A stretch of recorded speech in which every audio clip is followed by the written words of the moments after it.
Hi everyone, welcome to practice box. So finally guys, हमें पता है कि LIC AAO का एडमिट कार्ड आ चुका है और आपके पास जो बचे हुए दिन हैं वो 5 to 6 हैं। अगर हम 17th की डेट को टारगेट करके चलें तो ये जो 5 to 6 डेज़ का आपको गैप मिला है, ये कैसे यूटिलाइज़ करें आप कि आपका 17th को जो एग्ज़ाम है वो अच्छा जाए। तो लेट्स सी कि क्वांट, रीजनिंग और इंग्लिश, हमें पता है कि क्वांट, रीजनिंग और इंग्लिश आपका प्रीलिम्स में आता है, जिसमें इंग्लिश सिर्फ क्वालिफाइंग इन नेचर है, तो उसके मार्क्स क्या स्कोर नहीं होंगे। अब हम बात करते हैं, सबसे पहले क्वांट की बात करते हैं। तो आई एम अज्यूमिंग कि इतने टाइम से सब लोग प्रिपेयर कर रहे हैं। LIC AAO सारे एग्जाम्स के बाद आया है, SBI, IBPS, RRB, OA सारे एग्जाम्स के बाद आया है, तो सब लोग पहले से ही तैयारी करके बैठे होंगे। तो लास्ट के 5 डेज़ का जो आप मैक्सिमम बेनिफिट ले सकते हैं वो ऐसे ले सकते हैं। वैदिक मैथ्स आपका प्रिपेयर्ड होगा। ओके, अगर आप प्रिपरेशन कर रहे हैं तो ये टॉपिक्स जो हैं आपके जो स्क्रीन पे हैं, वैदिक maths, number system, simplification, approximation, quadratic equation, number series, ये सारे आपके प्रिपेयर्ड होंगे। ओके, सेम हम अगर रीजनिंग की बात करें तो रीजनिंग के भी जो मिसलेनियस वाला पोर्शन है आप उससे पहले टारगेट करेंगे। And same with the English. अब इंग्लिश में आप ज़्यादा कंफर्टेबल किस में, आप विद इन 5 डेज़ तो नहीं चेंज कर सकते हैं, आप कुछ नया भी नहीं पढ़ सकते, तो इंग्लिश में आप वही टारगेट करेंगे जो आपका बेस्ट है। लाइक अगर आपको RC और पैराजम्बल्स और फिलर्स ये वाला पोर्शन आपका स्ट्रॉन्ग है, या फिर आपका ग्रामर का पोर्शन स्ट्रॉन्ग है कि आप एरर डिटेक्शन करें। ओके, अब आपको क्या करना है, 5 to 6 डेज आपको मिलेंगे। डेली आप टारगेट कीजिए कि एटलीस्ट आप 2 प्रीलिम्स के मॉक्स लगाएं। अगर आप mocks full length mock test नहीं देना चाहते हैं तो आई वुड सजेस्ट कि आप सेक्शनल्स लगाएं। अगर आपका इंग्लिश का सेक्शन एकदम प्रिपेयर्ड है, लाइक यू आर कॉन्फिडेंट कि आप जो उसकी कट ऑफ है वो तो क्लियर कर लेंगे क्योंकि उसके मार्क्स नहीं स्कोर हो रहे हैं, तो आप एक चीज़ और कर सकते हैं कि आप सेक्शनल्स लगा सकते हैं, या आप मिनी मॉक्स दे सकते हैं, या टॉपिक्स को आप टारगेट कीजिए, बट प्रैक्टिस में रहो।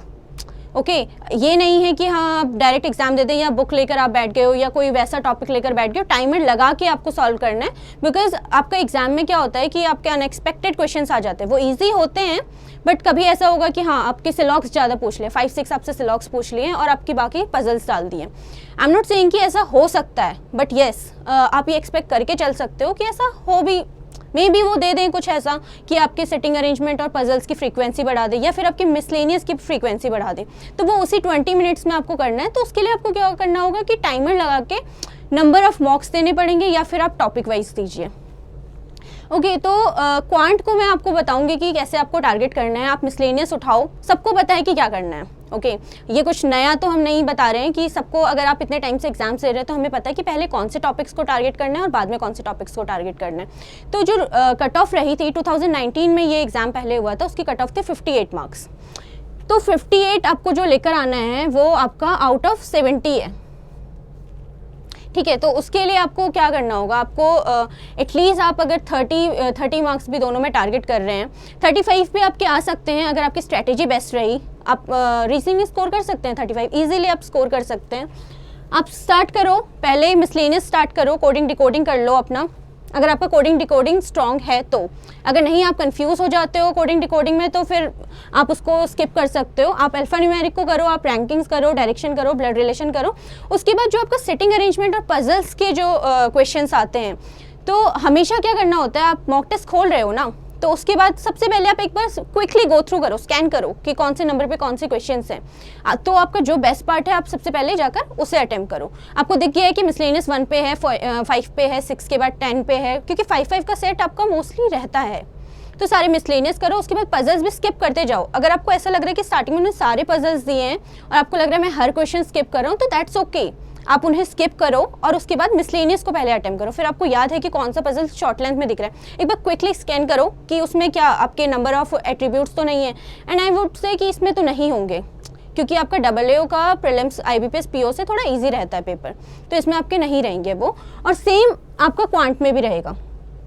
आप अगर आपका ऐसा रहता है सिंप्लीफिकेशन, अप्रॉक्सीमेशन, क्या पता दोनों आ जाए, तो आप ये वो करो। जो सबसे बड़ी प्रॉब्लम आती है ना, बच्चे कहाँ पे फंसते हैं, वो होता है नंबर सीरीज़। वो सोचते हैं कि हाँ मिसलेनियस का पार्ट है, ये आना चाहिए, बट वही है, अगर आपने 500 to 600 क्वेश्चंस नहीं लगाए हैं और आपको लॉजिक नहीं पता है, बहुत इजी क्वेश्चन होता है, नहीं आता, नहीं क्लिक होता उस टाइम पे। तो अगर आपका नहीं है स्ट्रॉन्ग पार्ट नंबर सीरीज़, अगर आप नहीं है आपका वो, तो आप नंबर सीरीज़ को स्किप कर सकते हो और बाकी के मिसलेनियस करो। उसके बाद डायरेक्ट DI पे जाओ। DI भी आपका 2-3 क्वेश्चंस रहते हैं वहाँ पे, पहले चेक करो कि हाँ टेबुलर जल्दी कर सकते हो या फिर आप पाई चार्ट जल्दी सॉल्व कर सकते हो। अब एक ये मिथ है कि हाँ आपका टेबुलर ही जल्दी हो सकता है, पाई चार्ट नहीं हो सकता। अब ये देखो डेटा किसका ईजी है, ओके कैलकुलेशन किस में ईजी होगी, और वो तब आएगी, वो आपको तब पता चलेगा जब आप बहुत अच्छे हो जाओगे नंबर्स के साथ, बहुत सारे अपने नंबर ऑफ क्वेश्चंस आपने सॉल्व कर रखे होंगे। तो ये सब है, दिस इज़ ऑल अबाउट आपका प्रीलिम्स कि आपको कैसे अटेम्प्ट करना है। अब अगर हम बात करें कि इसके अलावा क्या करना है आपको, 5 मॉक टेस्ट आप 10 AM पे दो, एक मॉक टेस्ट आपने दिया, ओके 1 आवर, 10 to 11 आपने मॉक दिया, थोड़ा सा ब्रेक लो, उसके बाद उसका एनालिसिस करो कि क्या आपसे सही हुआ है और उसका बेस्ट अप्रोच क्या हो सकता था। कई बार ऐसा होता है कि बहुत इजी क्वेश्चंस आप छोड़ देते हो, तो वो एनालाइज जब तक आप नहीं करोगे तब तक आप वो मिस्टेक करना नहीं छोड़ोगे। तो एक मॉक का टाइम आप ये रख सकते हैं, ठीक है, 12, 13, 14, 15, 16 को भी आप एक मॉक जरूर दीजिए अगर आपका 17 को एग्ज़ाम है। तो 10 to 11 के लिए आपको, मुझे लगता है कि 1 घंटे के एग्ज़ाम के लिए आपका 2 to 3 hours, it depends on you कि आप कितना टाइम लेते हैं उसका एनालिसिस करने में। क्वेश्चंस देखो आपने कैसे सॉल्व किया, सॉल्यूशन कैसे दिया हुआ है, और लग रहा होगा कि हाँ ये टाइम नहीं है कि आप यहाँ पे डिवोट करो, बट ट्रस्ट मी, अगर आपको अभी भी पता चल जाएगा ना कि यहाँ पे आप 2 सेकंड कम यूज़ कर सकते हो, तो वो 2 सेकंड में आप एक अल्फ़ाबेट का क्वेश्चन कर सकते हो। ओके तो वो एनालिसिस करो, और एक इवनिंग में आप 5 to 6 और 7 to 8 जब भी आपको टाइम मिलता है एक मॉक तब दो, और रात को उसका एनालिसिस करो। अगर आप मॉक्स कर रहे हैं और अगर आप मिनी मॉक्स दे रहे हो और टॉपिक वाइज कर रहे हो, तो फिर आप जैसे दे रहे हो जस्ट देखो, उसके बाद गो थ्रू करो कि हाँ आपने इसमें क्या नहीं किया था, और एक दिन में एटलीस्ट 5 टॉपिक उठाओ, चाहे वो आप 2 to 1 का रेशियो रखो या फिर आप 2-3 का रेशियो रखो, इट डिपेंड्स ऑन यू कि आप कैसे इसको रखते हो। तो ये हो गई है आपकी सारी प्रीलिम्स की बात। इसके बाद अगर हम बात करें तो जो मेन टफ जो हर्डल है LICWO में, वो सबको पता है कि उसका मीन्स है।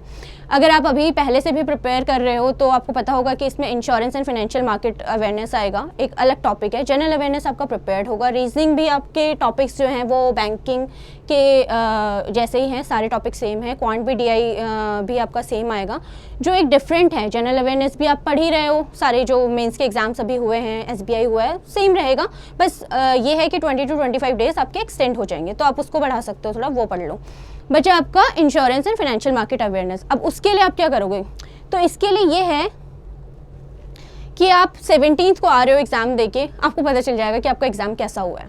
ऑब्वियसली हमें पता होता है कि हाँ ये हो सकता है, वो जो कन्फ्यूजन होता है ना वो 10-12% का होता है। अगर आप क्या बोलते हैं कि अगर कट ऑफ का अगर हम मानकर भी चलें कि 58 नहीं 60 चली जाएगी, 55 चली जाएगी, तो आपको पता होगा कि 50 से अबव आप कितना लेकर आ सकते हो।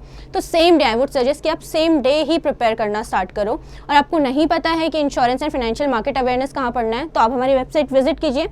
हमने रिसेंटली एक कोर्स लॉन्च किया, insurance and FM video course. इसमें आपको 30+ रिकॉर्डेड सेशंस मिलेंगे, जिसमें आपको पूरा स्टैटिक एक्सप्लेन करेंगे हम। और जो 2019 का अगर आप क्वेश्चन उठाकर देखते हैं कि उन्होंने क्या पूछा था, क्वेश्चन पेपर बहुत अनएक्सपेक्टेड था कि किसी ने एक्सपेक्ट ही नहीं किया था ये क्वेश्चंस भी आ सकते हैं। स्टैटिक के साथ उन्होंने न्यूमेरिकल्स भी पूछे थे, तो इसमें आपको न्यूमेरिकल्स भी मिलेंगे, प्लस आपके लाइव डाउट सॉल्विंग सेशंस होंगे। बाकी आपका एक हम क्लोज कम्युनिटी टेलीग्राम ग्रुप भी फॉर्म करेंगे, जो भी आपकी क्वेरीज होंगी आप वहाँ पर पूछ सकते हैं। तो students, all the very best for your exam and stay tuned.